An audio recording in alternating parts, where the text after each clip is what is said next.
नमस्कार, हरियाणा न्यूज देख रहे हैं आप और मैं हूं आपके साथ हितेंद्र। अपराध की दुनिया से आपको खबरदार करने के लिए लेकर हाजिर हूं क्राइम रिपोर्ट।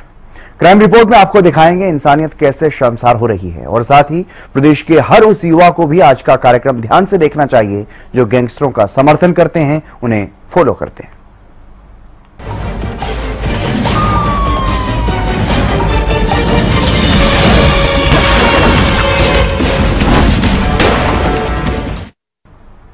जो युवा गैंगस्टरों को फॉलो करते हैं उन्हें लगता है कि गैंगस्टरों की जिंदगी में तो सब कुछ आसान है, सब अच्छा ही अच्छा है।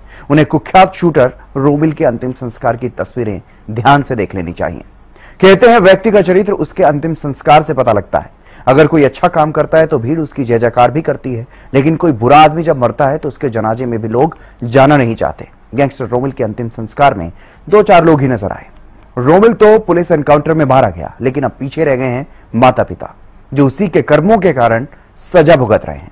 आज एक गैंगस्टर के माता पिता का दुख आप देखिए और हो जाइए अपराध की दुनिया से सावधान।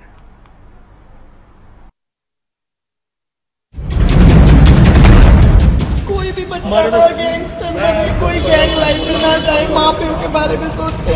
कुछ हो गया, बर्बाद हो गया, खत्म हो गया। रोमिल का अंतिम संस्कार, माता पिता की युवाओं से गुहार, गैंगस्टरों के मुंह पर तमाचा। अपराध की दुनिया का एक ही अंत है, जेल या मौत।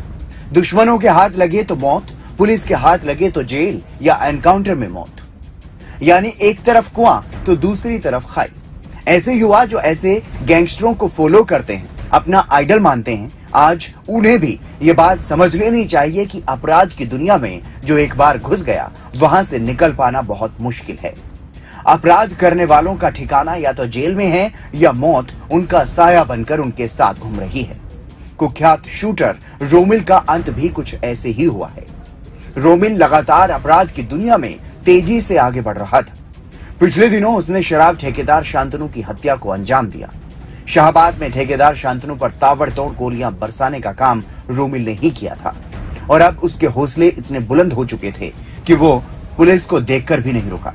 उसने पुलिस पर भी गोलियां बरसा दी, जिसके बाद पुलिस कार्रवाई में वो मारा गया। मैं आपको ये बताता हूँ, देखिए जब तक एफएसएल टीम, अब तक एफएसएल टीम आ चुकी होगी और एफएसएल टीम बताएगी कि कितनी गोलियां लगी और पोस्टमार्टम रिपोर्ट में ज्यादा क्लियर हो जाएगा। पर करीब करीब जो मेरे पास प्रीलिमिनरी नॉलेज है, 25 से 30 दोनों तरफ से क्रॉस फायरिंग हुई है, जिसमें रोमिल की तरफ से भी, एसटीएफ हरियाणा और दिल्ली स्पेशल सेल की तरफ से भी 25 से 30 और हाँ स्पॉट ये जो फरीदाबाद, मंगेर फरीदाबाद से फतेहपुर बेरी जो दिल्ली का रोड है, उसके बीच अब कितनी दूरी है ये मैं नहीं बता सकता। एनकाउंटर के 3 दिन बाद अंतिम संस्कार। रोमिल का एनकाउंटर हुआ था 24 जून को और अब 3 दिन बाद उसका अंतिम संस्कार यमुनानगर में हुआ है। सुबह करीब 10 बजे शमशान घाट में उसका अंतिम संस्कार किया गया और इस दौरान रोमिल के पिता ने जो कहा वो सुन लेना चाहिए हर एक गैंगस्टर को, हर एक ऐसे युवा को जो गैंगस्टरों का समर्थन करते हैं या उन्हें फॉलो करते हैं। रोमिल के माता पिता ने रो रो कर कहा है कि कोई भी बच्चा अपराध की दुनिया में ना जाए, अपने माता पिता के बारे में सोचे।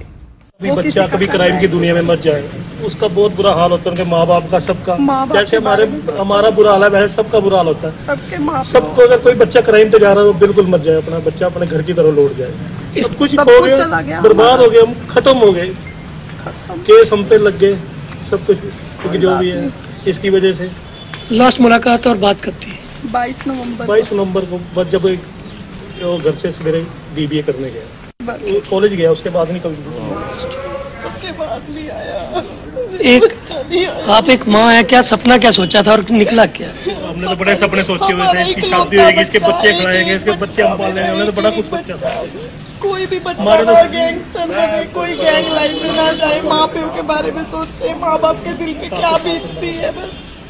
आरोपी रोमिल जो हरियाणा पुलिस और दिल्ली पुलिस की टीम के साझा ऑपरेशन में मारा गया, उसके अपराधों की लंबी लिस्ट है, जिसमें से एक ताजा मामला शराब कारोबारी की हत्या से जुड़ा है। पिछले दिनों शाहबाद में ठेकेदार शांतनु की हत्या मामले में रोमिल मुख्य आरोपी था। रोमिल की क्राइम हिस्ट्री की अगर बात करें तो शाहबाद की मीना मार्केट में शांतनु हत्या मामले में वो मुख्य आरोपी था। उसी मामले में पड़ताल करते हुए जैसे ही पुलिस उस तक पहुंची, उसने पुलिस पर फायर किया तो पुलिस की जवाबी कार्रवाई में वो मारा गया। यमुनानगर के खेड़ी लखा सिंह में ट्रिपल मर्डर में भी उसका नाम आया। यमुनानगर और शाहबाद के आइलेट्स सेंटर पर फायरिंग मामले में भी आरोपी है। मोहाली में म्यूजिक प्रोड्यूसर के घर फायरिंग मामले में आरोपी। हरियाणा पुलिस ने आरोपी पर घोषित किया था 3 लाख का इनाम। दिल्ली में आर्म्स एक्ट के एक मामले में भी वांछित था रोमिल। लॉरेंस बिश्नोई और कालाराणा गैंग का सक्रिय शूटर था। यमुनानगर के तिहरे हत्याकांड के बाद हो गया था कुख्यात।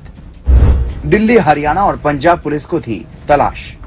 दिल्ली हरियाणा बॉर्डर पर एनकाउंटर में हुआ ढेर। रोमिल पर हत्या और जबरन वसूली के कई मामले दर्ज थे। पुलिस उसकी गिरफ्तारी की पिछले कई महीनों से कोशिश कर रही थी, लेकिन हर बार वो पुलिस को चकमा देकर फरार हो जाता था। पुलिस ने आरोपी रोमिल की पूरी क्राइम हिस्ट्री बताई है। रोमिल एक एक्टिव शूटर था। उसके ऊपर 9 मुकदमे थे, जिसमें 7 हरियाणा के, 1 मोहाली का और 1 दिल्ली का। जो हरियाणा में मुकदमे थे, जिसमें एक ट्रिपल मर्डर था खेड़ी लखा सिंह का, एक कुरुक्षेत्र में शाहबाद में लिकर कंट्रैक्टर शांतनु का मर्डर हुआ। कुछ वारदातें यमुनानगर में L1 पे हुई, ठेके पे हुई, कुछ इमिग्रेशन सेंटर्स पे की, attempt to murder with extortion. और जो ये शांतनु मर्डर केस में जो 376 नंबर मुकदमा है PS शाहबाद का, उसमें DSP अमन जो STF में है, इंस्पेक्टर प्रतीक जो अम्बाला यूनिट के और इंस्पेक्टर दीपेंद्र जो करनाल यूनिट के हैं, इन्होंने पहले 5 दिन में 5 बंदे पकड़े थे। और कल और आज 5 और हमने अक्यूज उस केस में पकड़ लिए हैं। टोटल 10 अक्यूज हमने उस केस में पकड़ लिए हैं, जिसमें शूटर भी है, वो आदमी जिन्होंने रेकी की, लॉजिस्टिक्स प्रोवाइड किए, आर्म्स प्रोवाइड किए। तो अब तक जो शांतनु मर्डर केस है, उसमें हमने 10 गिरफ्तारियां कर ली हैं। और 11th जो रोमिल था, उसका आज जो हमारा जो कॉम्बिंग और सर्च ऑपरेशन था, उसमें क्रॉस फायरिंग में इसके अलावा अब तक इस शांतनु के केस में कोई भी वांछित अपराधी नहीं है। जो 5 हमने अक्यूज पकड़े हैं, उसे पुलिस रिमांड में लेंगे। अगर कोई और फर्द इंसाफ में नाम आएगा तो हम आगे कार्रवाई करेंगे। रोमिल के कारण माँ बाप की दुर्गति। गैंगस्टर रोमिल के अंतिम संस्कार के लिए पिता को जेल से विशेष छूट दी गई थी। बेटे के शव को देखकर पिता रोने लगा। रोमिल को मुखाग्नि देने के बाद पुलिस उसे दोबारा जेल ले गई। वो घर जाना चाहता था, लेकिन इजाजत नहीं मिली। और रोमिल का पिता जेल में क्यों है, इसका कारण भी रोमिल ही है। रोमिल को तिहरे हत्याकांड के बाद पनाह देने के आरोप में रोमिल के माता पिता दोनों को ही जेल हुई। रोमिल की मां ऋषा वोहरा को तो बुधवार को जमानत मिल गई थी, लेकिन पिता कपिल वोहरा की जमानत याचिका गुरुवार को कोर्ट ने खारिज कर दी। रोमिल के पिता ने सभी बच्चों से, युवाओं से ये अपील की है कि किसी का बच्चा भी क्राइम की दुनिया में ना जाए, अपने परिवार, अपने माता पिता के बारे में सोचे। आज वो रोमिल के कारण बर्बाद हो चुके हैं। उनका इकलौता बेटा था, उसी की वजह से उन पर केस चल रहे हैं। वो जेल में है। हमारा बुरा हाल है, वैसे सबका बुरा हाल होता है। सबके माँ सबको अगर कोई बच्चा क्राइम पे जा रहा है, वो बिल्कुल मत जाए। अपना बच्चा अपने घर की तरफ लौट जाए। सब कुछ हो गया, बर्बाद हो गया, हम खत्म हो गए। केस हम पे लग गए, सब कुछ जो भी है इसकी वजह से। लास्ट मुलाकात और बात कब थी? 22 नवंबर। 22 नवंबर को। आप एक माँ है, क्या सपना क्या सोचा था और निकला क्या? हमने तो बड़े सपने सोचे हुए थे, इसकी शादी होगी, इसके बच्चे खिलाएंगे, इसके बच्चे हम पालेंगे। हमने तो बड़ा कुछ सोचा था। कोई भी बच्चा ना गैंगस्टर बने, कोई गैंग लाइफ में ना जाए, माँ प्यो के बारे में सोचे, माँ बाप के दिल पे क्या बीतती है। गैंगस्टरों के फॉलोअर्स को सख्त चेतावनी। एक तरफ जहां रोमिल के माता पिता गैंगस्टरों की दुनिया की हकीकत को बता रहे हैं, तो वहीं ऐसे युवा जो गैंगस्टरों के संपर्क में हैं या उन्हें फॉलो करते हैं, वो पुलिस के निशाने पर हैं। रोमिल के एनकाउंटर के दिन ही पुलिस अधिकारियों ने ऐसे युवाओं को चेतावनी दी थी। और मैं आपके माध्यम से, social media, electronic media, print media सब यहाँ पे है, मैं आपके माध्यम से एक हमारे हरियाणा के युवाओं को ये अपील करना चाहता हूँ कि हम ये समझें कि ये जो फॉरेन बेस्ड गैंगस्टर्स हैं या जो भी हैंडलर्स हैं, इनका मेन पर्पस अपना है। ये आपकी वल्नरेबिलिटीज, किसी लड़के की अगर गांव में कोई रंजिश होगी पारिवारिक, या कोई स्कूल में किसी से तू महमा होगी, वो इनको सोशल मीडिया में फॉलो करता है, फिर वो उनको कल्टीवेट करते हैं। ऐसे ही किसी को कच्चा लालच आ जाता है कि ब्रांडेड शूज देगा, ब्रांडेड टी-शर्ट देगा। आपके ऊपर तो मुकदमे हो रहे हैं और ये बाहर बैठे हुए हैं। फिर कभी आपको छोटे मुकदमे में घुसा देंगे, फिर पैरवी करेंगे, फिर किसी बड़े केस में ले जाएंगे। तो मैं आप सभी मीडिया साथी से ये माध्यम से अपील करना चाहता हूँ, क्योंकि काफी यंग बच्चे इनकी लॉजिस्टिक में हेल्प कर रहे हैं, फाइनेंसिस में हेल्प कर रहे हैं, डेट ड्रॉप में हेल्प कर रहे हैं। तो मेरी सभी युवा बच्चों से अपील है कि आप इन चीजों से दूर रहिए।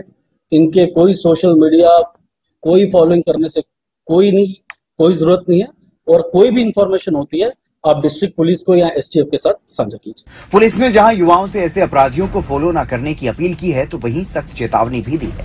जो ऐसे युवा हैं उनके खिलाफ कार्रवाई भी की जाएगी। सोशल मीडिया पे जो पोस्ट डाली गई है उसके बारे में हम ऑलरेडी वेरिफिकेशन कर रहे हैं, लेकिन जैसा कि आपको एसपी एसटीएफ ने बताया कि these are some miscreants, some foreign handlers who are, जो इसको सोशल मीडिया को यूज करके से गलत इन्फॉर्मेशन भी फैलाते हैं, तो उस पर भी हम कार्रवाई कर रहे हैं। और जो भी उनके सोशल मीडिया पेजेस को या फिर उनके पोस्ट को फॉलो करते हैं, हम उन लोगों पे भी कार्रवाई कर रहे हैं, ताकि इस प्रकार से जो भी युवा उनके साथ जुड़ने की कोशिश करते हैं उनको भी एक सबक जाए और उनकी भी काउंसलिंग करी जाए। ये सिर्फ एक अपराधी का हाल नहीं है। अपराध की दुनिया में कदम रखने वाले सभी अपराधियों का अंत यही है। उनके परिवार की हालत भी ऐसी ही होती है। जब तक वो जिंदा हैं, तब तक अपने दुश्मनों से बचते हुए और कानून से बचते हुए भागते रहते हैं। लेकिन जैसे ही पुलिस के हाथ लगे तो या तो जेल या एनकाउंटर में मौत, और दुश्मनों के हाथ लगे तब भी मौत, यानी मौत परछाई की तरह पीछे पीछे चलती है। और परिवार का हाल आपने देख ही लिया, सब कुछ बर्बाद हो चुका है। अब रोमिल की एनकाउंटर में मौत हुई है, जिसके बाद उसके अंतिम संस्कार में भी लोग नहीं पहुंचे। चुनिंदा लोग ही, 2-4 लोग ही खड़े हुए नजर आ रहे हैं। Bureau report, Haryana news. कोई भी बच्चा गैंगस्टर बने, कोई गैंग लाइफ में ना जाए, माँ प्यो के बारे में सोचे। कुछ हो गया, बर्बाद हो गया, खत्म हो गया।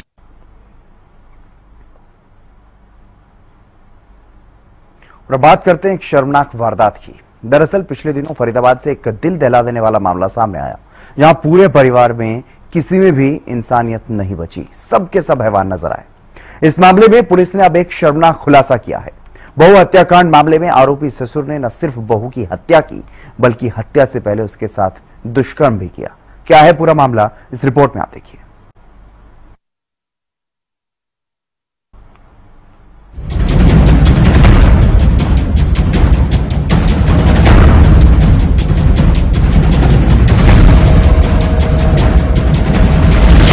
शर्मनाक वारदात, ससुर बना हैवान, पहले किया रेप फिर निर्मम हत्या। फरीदाबाद से एक ऐसा खौफनाक मामला सामने आया है जिसे जिसने भी सुना वो हक्का बक्का ही रह गया। और अब इस मामले में एक और शर्मनाक खुलासा हुआ है।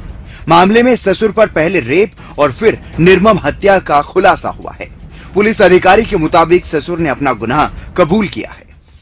हत्या वाले दिन जो मृतका है उसे दिन के अंदर गन्ने का जूस ला करके उसके अंदर नींद की जो गोलियां हैं वो दी गई थी, और रात में जब वो सोई हुई थी उस दौरान जो है उसका जा करके जो है हत्या गला दबा करके उसको अंजाम दिया गया। सर, कोई रेप की भी बात आ रही है कि उसने मारने से पहले जी, जो आरोपी जो ससुर है भूप सिंह, उसके ऊपर जो है उसने बताया है कि उसने हत्या करने से पहले उसके साथ जो है दुष्कर्म करने का भी प्रयास जो किया था, जिसका मेडिकल जो पोस्टमार्टम रिपोर्ट है और जो लैब एनालिसिस होगा उसके अंदर जो है इनकी जो है पुष्टि होगी। फरीदाबाद बहू हत्याकांड मामले में शर्मनाक खुलासा हुआ। ससुर ने हत्या की वारदात को अंजाम दिया। ससुर पर मृतका के साथ रेप करने का भी आरोप। मृतका की सास और पति भी साजिश में शामिल थे। मृतका की सास गिरफ्तार, पति अभी भी फरार। 21 अप्रैल को ससुर ने रेप और हत्या की वारदात को दिया था अंजाम। 2 महीने तक छुपाते रहे थे बहू की हत्या का मामला। घर के बाहर ही गड्ढा खोदकर दबा दिया था शव। पुलिस में गुमशुदगी की शिकायत दी गई थी। मृतका के पिता को पड़ोसियों से पूछताछ के बाद शक हुआ था, जिसके बाद 20 जून को पुलिस ने गड्ढा खोदकर शव निकलवाया था। करीब 2 महीने पहले एक व्यक्ति ने अपने पिता और अपने परिवार के सदस्यों के साथ अपनी पत्नी की हत्या की साजिश रची। फिर उसके पिता ने न सिर्फ हत्या की वारदात को अंजाम दिया, बल्कि हैवानियत की सारी हदें पार कर दी। फिर रात में ही घर के बाहर बीच सड़क में सीवरेज का 5 फीट का गहरा खड्डा खोदा और उसमें शव को दफना दिया। किसी को शक न हो इसके लिए थाने जाकर पत्नी के लापता होने की कहानी भी आरोपी पति ने सुनाई थी। लड़की के पिता ने इस मामले में हिम्मत दिखाई, बेटी की तलाश को जारी रखा।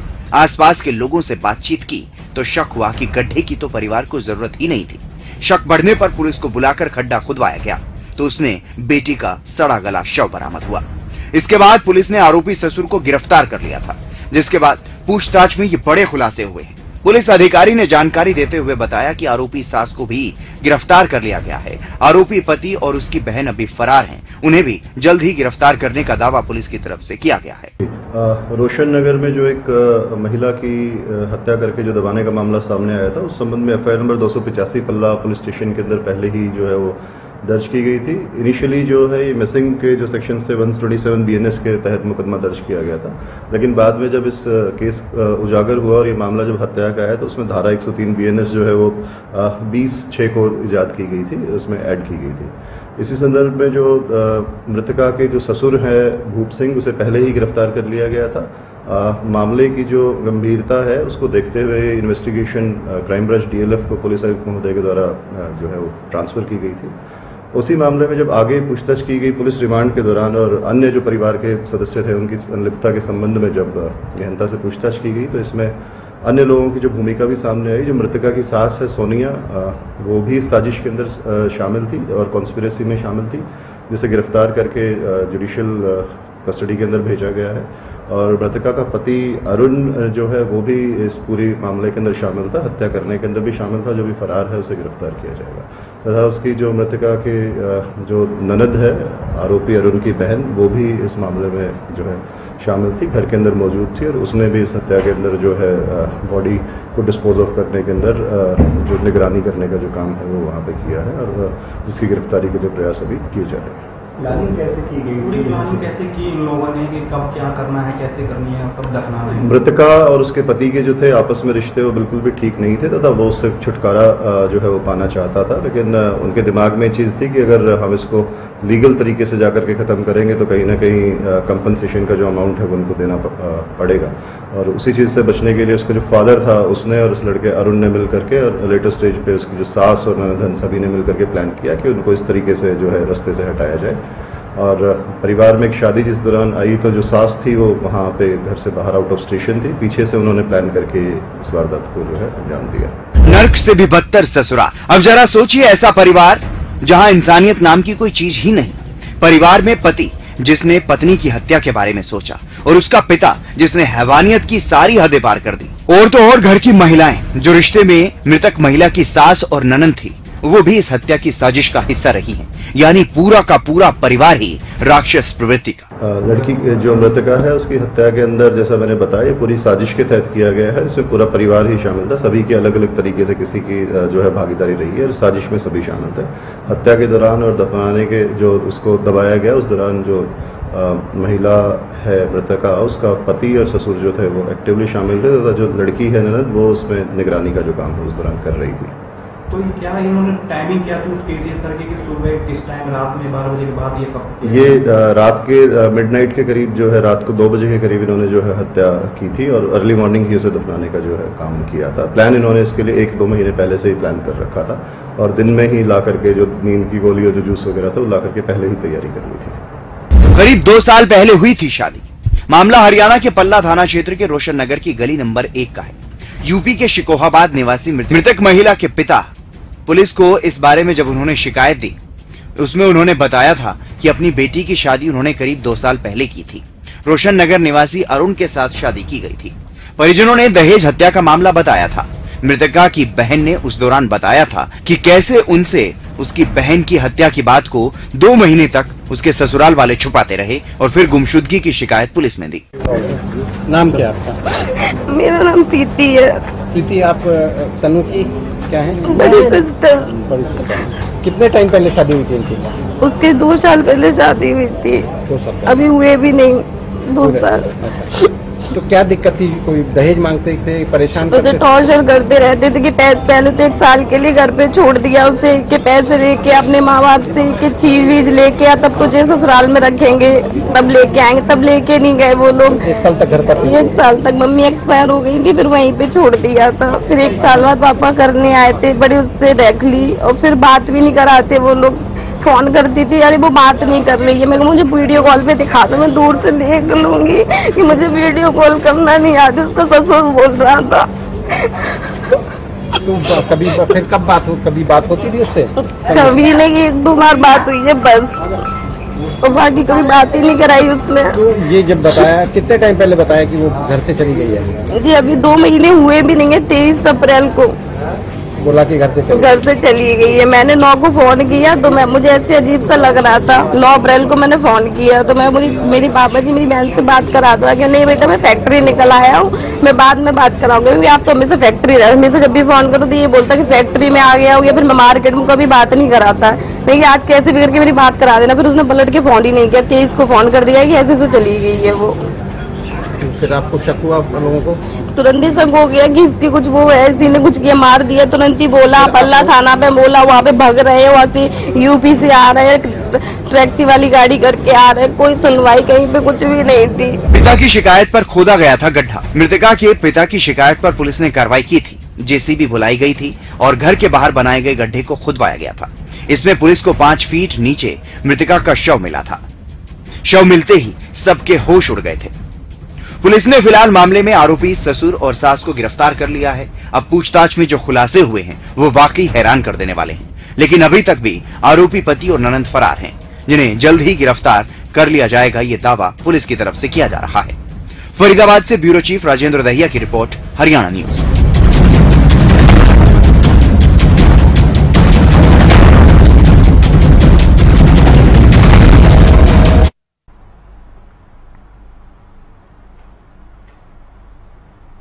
क्राइम रिपोर्ट का मकसद आपको डराना या भयभीत करना नहीं है। हमारा मकसद है समाज में हो रही वारदातों को लेकर आपको जागरूक करना, ताकि इस तरह की परिस्थितियों से आप हमेशा सावधान रहें, सुरक्षित रहें। क्राइम रिपोर्ट में आज के लिए बस इतना ही। आप देखते रहिए हरियाणा न्यूज।